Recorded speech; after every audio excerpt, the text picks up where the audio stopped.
Ok? Olá, irmãos. Então vamos falar hoje sobre a vida da igreja. Vamos continuar lendo então aqui em Atos, no capítulo 2, a partir do versículo 42. E perseveravam na doutrina dos apóstolos. Eu vou colocar um adendo aqui para os irmãos. Perseveravam é muito forte essa expressão. Por que perseverar? Porque constantemente, olha para mim, você que está assistindo esse vídeo aqui como alunos, e talvez eu vou postar esse vídeo aqui no YouTube também, que às vezes pode, para você assistir, talvez tem que ser pelo link, enfim, você pode assistir em casa em outro momento. Por que perseverar? Porque nós vivemos uma geração cheia de obrigações, uma geração cheia de funções. Então, continuando aqui, eu dei uma pausa, que você vai perceber que teve uma pausa aqui no vídeo, mas só porque eu tô aqui no quarto, tem que voltar ali agora, que vai reiniciar nosso momento aqui na nossa conferência que estamos tendo aqui. Bem, continuando aqui, então perseverar. Nós vivemos uma geração cheia de obrigações. Essa é uma mentira que o diabo plantou na vida dos cristãos dessa época. Não dá tempo de reunir, a igreja cobra demais, é reunião demais. Ei, tudo que é importante na sua vida, você precisa perseverar. Sabe por que tem um monte de gente aí desempregada, um monte de gente que recebe pouco salário, um monte de gente brasileiro que eu estou falando mesmo, sabe por quê? Porque é um bando de gente mimada que não sabe perseverar nos estudos, perseverar na aflição, perseverar na escassez. Aí bota a culpa no Estado, bota a culpa nas pessoas. O Estado é perfeito? Não é. O mundo é perfeito? Não é. As escolas são perfeitas? Não são. E aí? O mundo é perfeito? Não é. O que você vai fazer? Tirar a sua própria vida? Desistir de viver? Não dá. Então o que você tem que fazer? Aprenda a arte de perseverar. Então ele fala que para ter comunhão na vida da igreja, primeira característica, escreve aí, primeira característica, perseverança. Eu tô aqui agora, eu trabalho fora, tenho um empreendimento fora da vida da igreja, sou pastor, mas eu trabalho fora. Sou pastor por um chamado divino, comissionamento divino, mas tenho um empreendimento meu, pessoal. Então veja só, eu trabalho, tenho família, tenho 3 filhos, até hoje, né? Vai saber daqui a alguns anos. Tenho 3 filhos, cuido de vários irmãos, centenas de irmãos na vida da igreja local. E eu estou aqui hoje, dia da semana, em Florianópolis, outro estado. Eu moro no Rio Grande do Sul, você que está assistindo esse vídeo. Eu pastorei a videira de São Leopoldo, pode procurar lá, faz uma visita para nós. e não desisto aqui, não acho pesado. É desgastante? Claro que é desgastante. Você quer trabalhar e não ficar cansado? Você quer andar de carro a noite toda e não ficar cansado? Claro que é desgastante, mas o que tem a ver? Filho, você deixou de ser neném que fica no braço mamando a vida inteira, para com isso, nós crescemos, é óbvio que existe desgaste, tudo na vida existe desgaste, né? Então, para eu estar aqui eu persevero, e perseverança não é sentimento contrário, perseverança é mesmo diante das dificuldades, saber o que é o principal na minha vida, e o principal na minha vida é Cristo e a sua obra, acabou. Cristo e a sua obra acabou. Tudo que eu faço por causa desse projeto principal, né? Então, muito cuidado, porque existem muitos cristãos que colocam trabalho antes da vida com Deus. Para com isso, está errado. Você trabalha para poder servir melhor a Deus, né? Então, muito cuidado com os conceitos errados, porque elas geram práticas erradas. Perseveravam na doutrina dos apóstolos, na comunhão e no partir do pão e nas orações. Aqui está a minha Bíblia, por isso que eu estou virado para cá. Em cada uma delas havia temor. Muitos prodígios e sinais eram feitos por intermédio dos apóstolos. Todos os que creram estavam juntos e tinham tudo em comum. Vendiam as suas propriedades e bens, distribuindo o produto entre todos à medida que alguém tinha necessidade. Diariamente perseveravam unânimes no templo, partiam pão de casa em casa, tomavam suas refeições com alegria e singeleza de coração, louvando a Deus e contando com a simpatia de todo o povo. Enquanto isso, a vida da igreja normal, Deus acrescentava dia a dia os que iam sendo salvos, ok? Bem, vamos lá. Vamos aqui no nosso livro aí, sobre perseveravam juntos.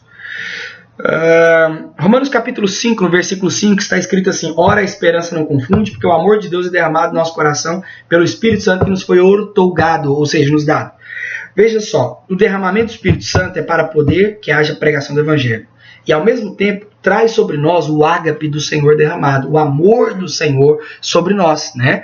Então todo aquele que é cheio do Espírito Santo, ele passa a amar incondicionalmente, indubitavelmente, uns aos outros. Não existe batismo do amor, existe batismo do Espírito Santo, mas existe a essência do amor, que é o amor de Deus derramado em nossos corações. Então, ser cheio do Espírito Santo é muito mais que língua. Ser cheio do Espírito Santo é manifestação de amor uns com os outros. Essa é a linguagem dos vencedores. Então, sobre a vida da igreja, a primeira coisa que eu quero falar, a nossa comunhão. Lá em 1 João, anota isso aí na sua Bíblia, 1 João, capítulo 1, versículo 3, diz: Sim, o que vimos e ouvimos, isso vos anunciamos, para que vós também tenhais a comunhão conosco. A nossa comunhão é com o Pai, com o seu Filho Jesus Cristo, ok? E essa comunhão é pelo Espírito, amém? Então, um aspecto vital da vida da igreja é a comunhão. E você vai ver aqui na vida da igreja como era a comunhão deles. A comunhão deles era, primeiramente, partir do pão.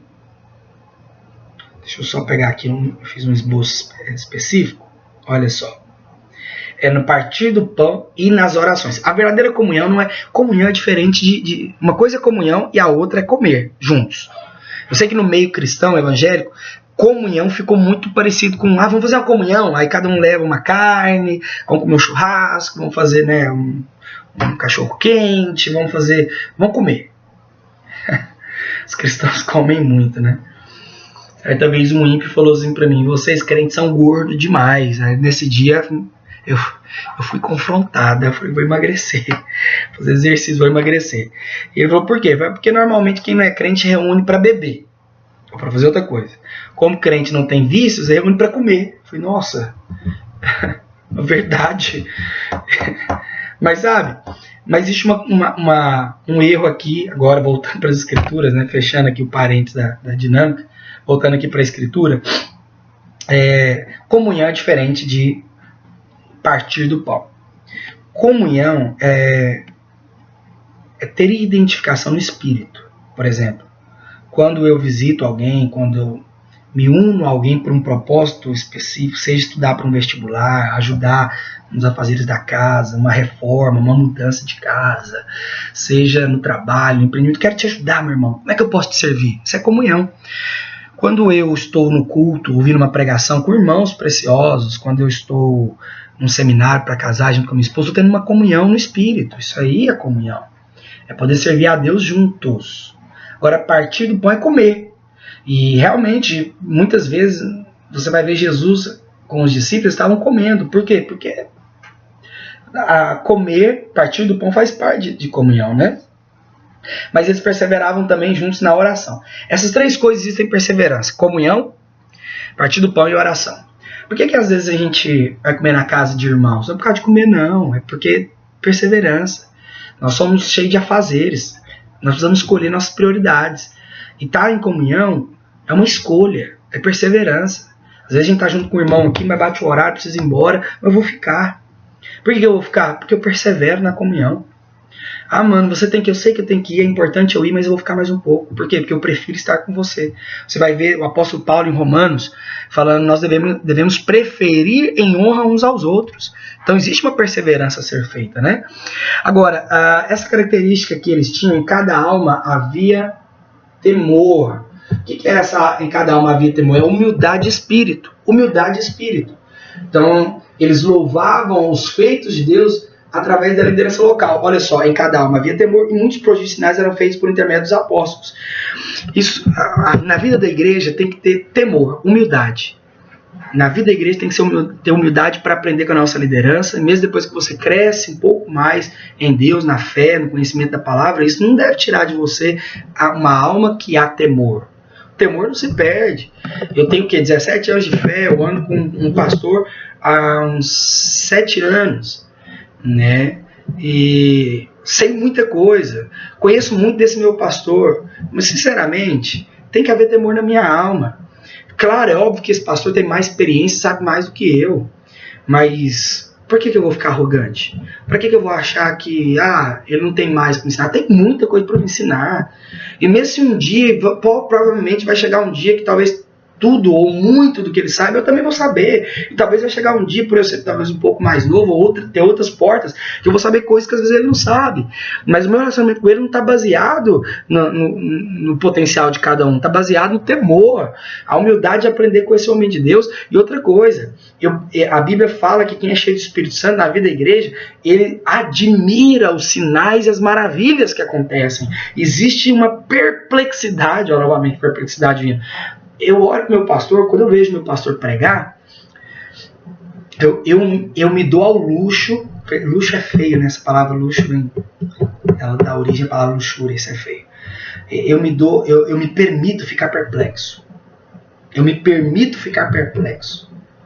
Tem pregações que são gloriosas, aí eu fico perplexo, não preciso nem de esforço demais. Mas tem pregação que às vezes não é tão uau, mas é palavra de Deus.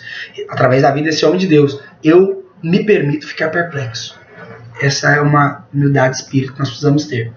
Depois no versículo 44 ele fala: todos os que creram estavam juntos e tinham tudo em comum.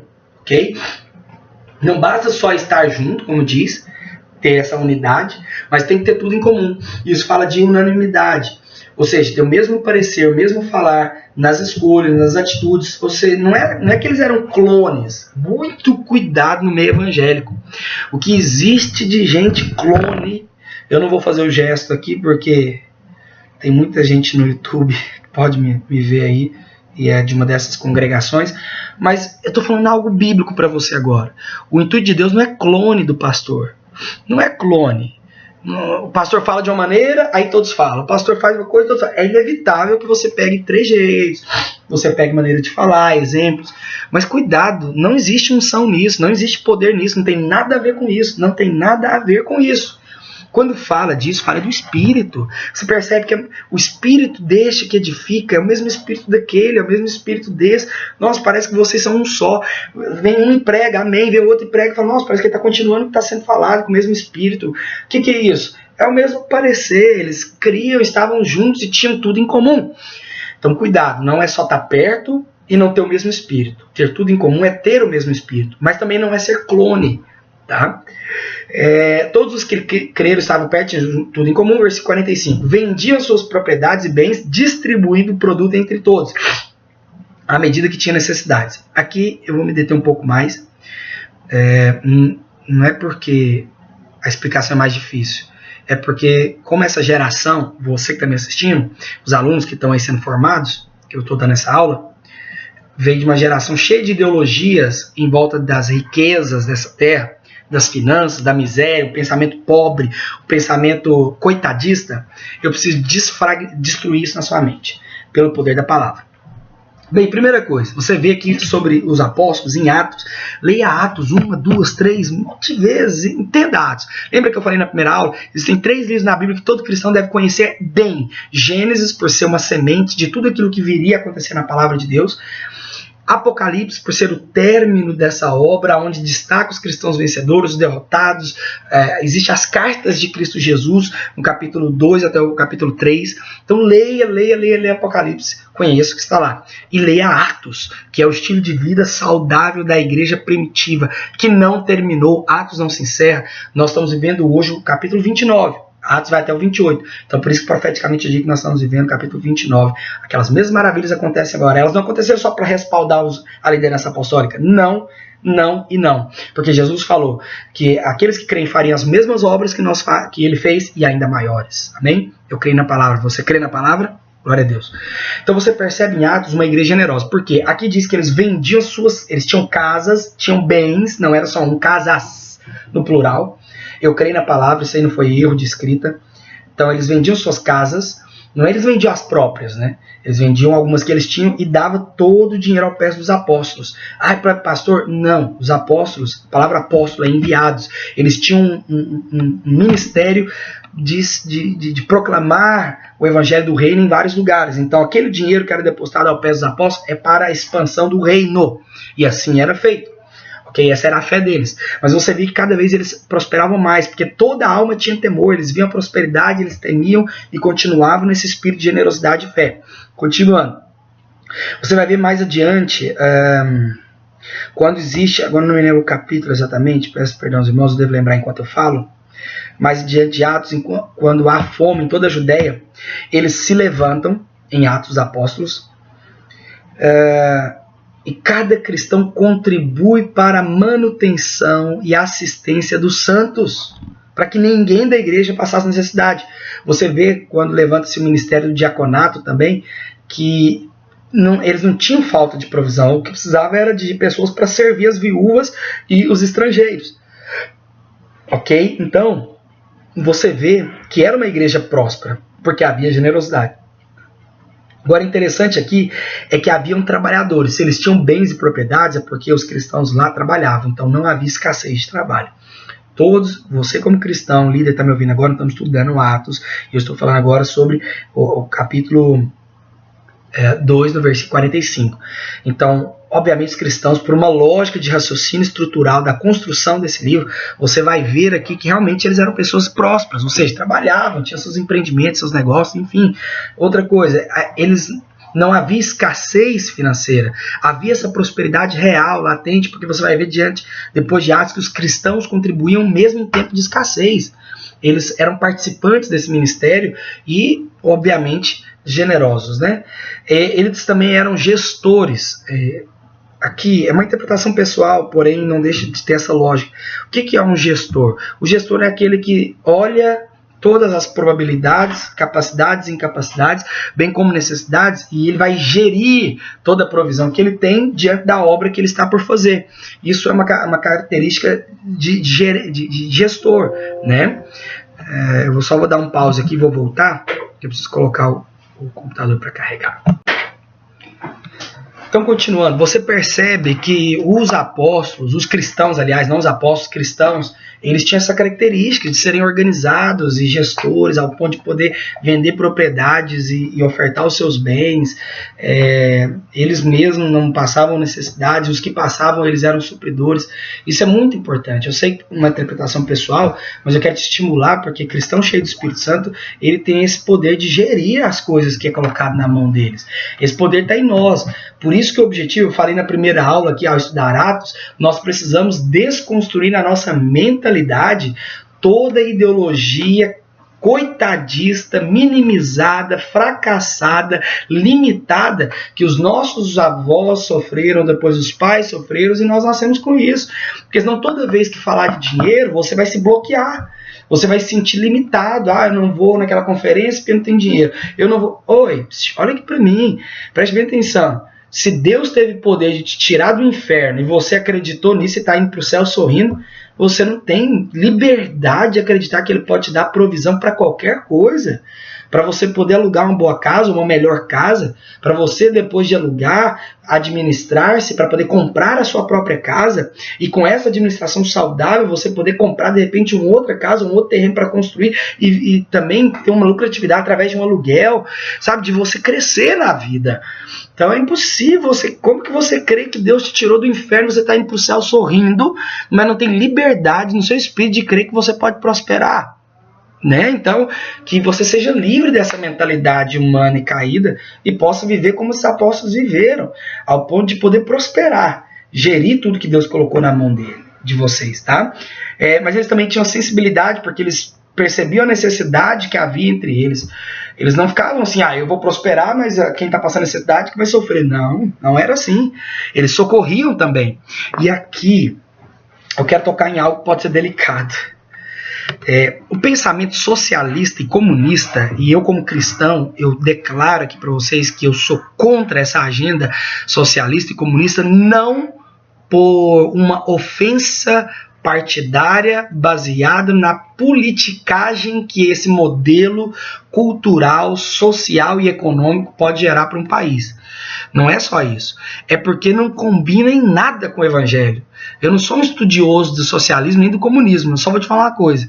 Isso não funciona diante da linha do evangelho que funciona há mais de 2000 anos, que tem prosperado nações que foram fundamentadas no evangelho, como a Alemanha, a Inglaterra, os Estados Unidos, aonde verdadeiramente existe liberdade, igualdade, aonde existe liberdade para quê? Para você prosperar, para você avançar. Existe sim a fraternidade de você poder ajudar a pessoa que está do lado, igualdade nos direitos, você submete a legislação como o outro, mas existe principalmente, como eu falei já, liberdade para você ir além do que você já está. Agora, o pensamento socialista e comunista, basicamente é o seguinte, existem pessoas que têm porque herdou, tem porque herdou dos pais, dos avós, tem, mas essa pessoa não pode ter liberdade de ter, ela tem que dividir o que ela tem, e aí pega-se do que tem e reparte dos que não tem. Sabe o que vai acontecer? Além de gerar um monte de gente mimada, que não trabalha, que vive mamando nos que tem, que seja, sei lá, o governo, que se torna corrupto para sustentar esse bando de filhos que não gere, que não crê, né, diante da luz do evangelho. Estou dizendo aqui para vocês, não é porque eu tenho medo de falar de política, é porque o meu foco é o evangelho, não é política. Então, assim, um monte de gente que vai mamar no governo ou depender de quem tem dinheiro. Me ocorreu outra coisa que eu vou falar, deixa eu terminar aqui essa linha de raciocínio. E aí o governo se torna corrupto porque tem que sustentar esse tanto de gente. E aí o que acontece? Um país pobre, um país falido, um país minimizado, sem expressão, não vai ter condições de nem armamentícia, nem cultural, nem de comércio exterior, enfim, se torna fragilizado. Ok? Nós não vivemos isso, temos experimentado isso de certa maneira, e eu não estou aqui criticando político A ou B, mas quem tem ouvidos ouça que o Espírito diz a igreja. Porém, sabe o que isso gera em nós, a sociedade que eu estou aqui proclamando para alcançar com o evangelho? Aconteceu um fato tempo atrás e eu vi, meu Deus, como realmente nós precisamos mudar nossa mentalidade coitadista. E aqui depois eu volto aqui para Atos e encerro o que eu preciso falar. Certa vez, um irmão da nossa igreja ligou e falou assim, eu não consigo participar de tal evento, porque... Aí ele começou a chorar, vários problemas. Sem dinheiro, obviamente. Só que aí ele ficava narrando os problemas pessoais dele que eu não precisava saber. Para que eu preciso saber que ele não recebeu há 2 meses atrás? Para quê? Para que eu preciso saber que na casa dele quase não tem comida? Não precisa. Por que não precisa? Você não precisa se expor à sua nudez, às suas dificuldades. Fala o que você quer. O que você quer? Falei pro irmão. Fala, o que você quer? Eu quero ir. Amém. Mas você quer o que de mim? Eu estava esperando ele pedir oração. Eu estava esperando ele pedir dinheiro. Sério, não é que eu não iria fazer dinheiro emprestado. Eu estava esperando ele ter potencial de liderança para criar um meio de resolver sua própria vida. Mas não era isso que ele queria. Ele queria o quê? Que eu falasse, não, então é o seguinte, eu vou liberar a inscrição para você, ou eu vou te dar essa aqui. Eu sei que, às vezes, se eu falasse isso para ele na hora, ele falou, não quero que você me dê. Claro que quer, porque se eu desse, ele ia aceitar, percebe?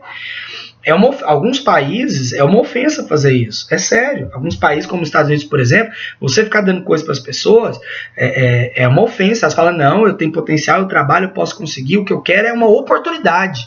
Eu acho isso é diferente, isso é inteligente, isso é evangelho, né? Não é caído. Então, aí eu ensinei para esse irmão, eu falei, irmão, você quer o quê? Você quer dinheiro emprestado? Eu posso te emprestar, você vai pagar como? Nossa, você, pastor, falar isso, o que tem a ver?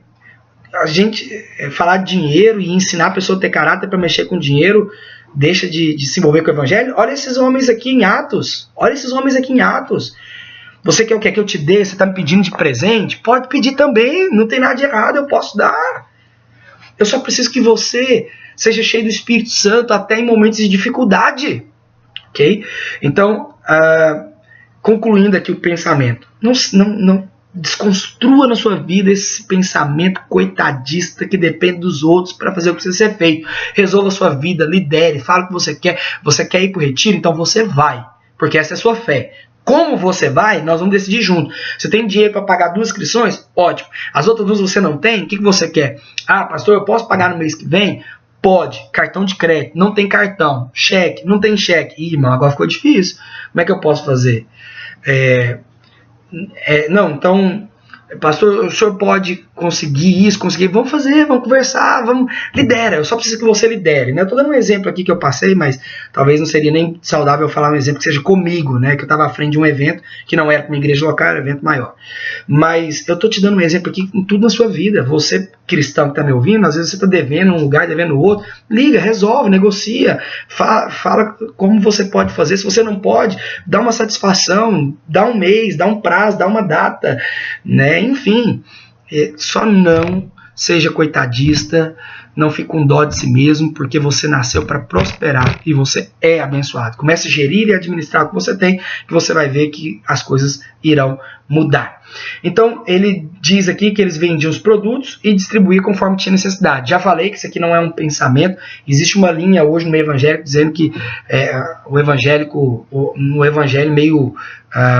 com uma agenda meio socialista. Quero te falar que aqui distribuir conforme necessidade não era a carência do povo que obrigava quem tinha a dar algo para eles. Isso aqui é uma outra estrutura que eu já falei alguns minutos atrás. O que tinha aqui era homens generosos que supriam a carência de alguns que ali estavam. Amém? E por último eu encerro aqui que eles falavam diariamente, perseveraram no ânimo do tempo. Então, perseverança, porque nós somos cheios de obrigação, mas você escolhe o que é prioridade e você persevera nas suas prioridades. Partia o pão de casa em casa, tomava suas refeições com alegria e singeleza de coração e louvando a Deus. Esse louvar a Deus fala de ser simples em tudo que faz. Um irmão foi curado do seu lado, o outro multiplicou uma célula, o outro, e nós louvamos o Senhor todo o tempo, agradecemos ao Senhor, glória a Deus, aleluia. Somos simples em todo o tempo, né? Eu estou dando uma aula aqui à distância, mas eu experimentei algo de Deus quando eu estava vindo aqui para a cidade, né? Nós estávamos no carro e algumas músicas maravilhosas estavam passando, e de repente nós dentro do carro, o que a gente fez? Tem hora que a gente ri, tem hora que a gente conversa de tudo, mas tem hora que vamos louvar a Deus. Começamos a orar, fomos cheios do Espírito Santo, tivemos profecias, lágrimas dentro do carro, foi tudo espontâneo, na comunhão. Nós temos esse amor, desejo de louvar o Senhor. E isso tudo que eu descrevi nessa aula agora, nesses quase 30 minutos de aula, resultou em algo. Simpatia da sociedade. A sociedade ao redor amava esses homens cheios do Espírito Santo. Porque eles não eram religiosos, não oprimia pessoas que não eram da sua própria religião, pelo contrário. Eles ficavam chocados. Gente, como é que existe gente que ama desse jeito? Como é que vocês podem nos amar dessa maneira? Como é que vocês se importam conosco? Nós aqui da sociedade, que nós somos cristãos com vocês, não temos nada a ver com vocês, vocês nos amam, se importam tanto conosco. O que é que vocês têm? Então, os cristãos cheios do Espírito Santo, que viviam a vida da igreja, caíram na simpatia do povo. E por causa disso, ou seja, uma igreja, uma célula que conecta-se com a rua, com o bairro, uma igreja que conecta com a cidade. É uma igreja que vive a vida normal, cheia do Espírito Santo, como descrito aqui, como nessa aula que eu lecionei. Okay? E era inevitável. A preocupação, eu encerro aqui com esse princípio. A preocupação desses cristãos cheios do Espírito Santo era somente viver a vida da igreja narrada até agora. Eles não estavam preocupados em viver fazendo projeto de evangelismo, vambora. Existe, é bom e nós fazemos. Mas era inevitável que houvesse grande conversão quando eles viviam a vida da igreja de maneira saudável e normal. Porque o povo simpatizava com eles. O povo amava estar com eles. Ok? Bem, nós encerramos aqui então a primeira parte sobre a vida da igreja. Né, que vocês possam ser cheios de luz e revelação em cima dessa mensagem. Em nome de Jesus. Amém.